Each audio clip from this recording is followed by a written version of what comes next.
Doctor Hahnemann week की celebration का ये 5वां दिन है। हमें 4 दिन डिफरेंट केसेस किए। हर केस को आप देख सकते हैं जाके। वो हमने अस्थमा का केस किया, हमने सीरियल डिजीज़ का किया, हमने फेब्राइल फिट्स का किया और भी आप देख सकते हैं चैनल पे।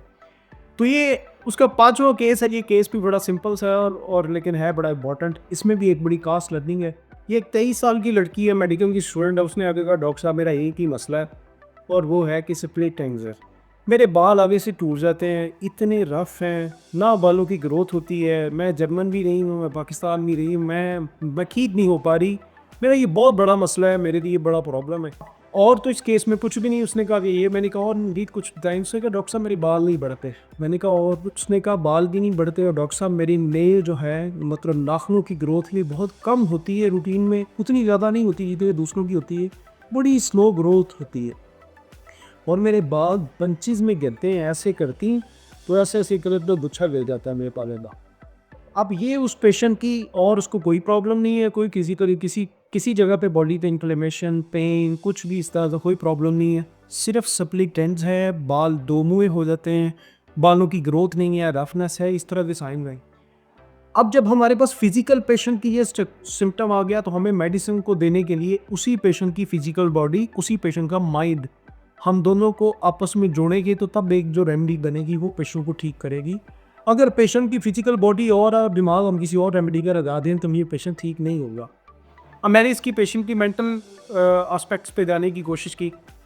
उसकी वालदा ने बताया डॉक्टर साहब ये ना एंग्जाइटी बहुत फील करती है।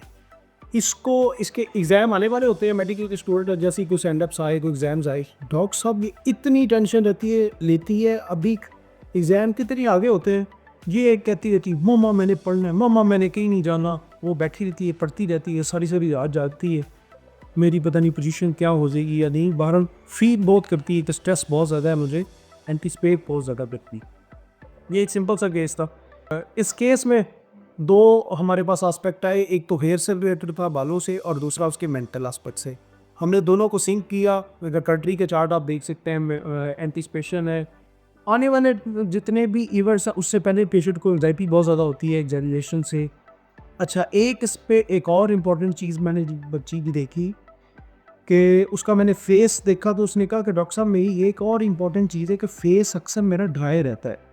जब मैंने ये सारा केस लिया तो देखे कि ग्रोथ नहीं होती, नेल्स की, बालों की ग्रोथ नहीं होती, रेपेटी की रुबरी के falling out hair, alopecia, profusion handfuls, मतलब गुच्छों के गुच्छे गिरते हैं बालों के। इस केस की खास बात ये थी कि मैं थूजा इसको रेमेडी देता रहा 30 में, और ना सिर्फ इसके सप्लिकेंट, इसके नाखूनों की ग्रोथ, इसके बालों की ग्रोथ वो नॉर्मलाइज हो गई। इसकी वालदा कहती डॉक्टर साहब इसको वो जो टेंशन होती थी अब नहीं होती, वो जो एंटीसिपेशन थी, अब जो यहाँ पे एक एंजाइटी वाला आंसर था, होम्योपैथी फिजिकल बॉडी हो, वो मेंटल लेवल हो, वो इमोशनल लेवल हो, इसको सब चीज़ों को नॉर्मलाइज करती है। WHO हेल्थ भी इसी को कहता है कि आपकी मेंटल वेलबींग हो, फिजिकल वेलबींग हो और इमोशनल वेलबींग हो, इसी को हेल्थ कहते हैं। ये भी गिफ्ट है हनीमन की तरफ से हमें कि जिन्होंने इतनी बड़ी हमें साइंस दी, तो हम हर लेवल पे एक रेमेडी, एक 1 यूनिट के तौर पे बॉडी के सारे लेवल पे एक अहम रोल प्ले करती है और एक फ़ायदा पेशेंट को पहुंचा सकती है और सफरिंग सोल इससे फ़ायदा उठा रही।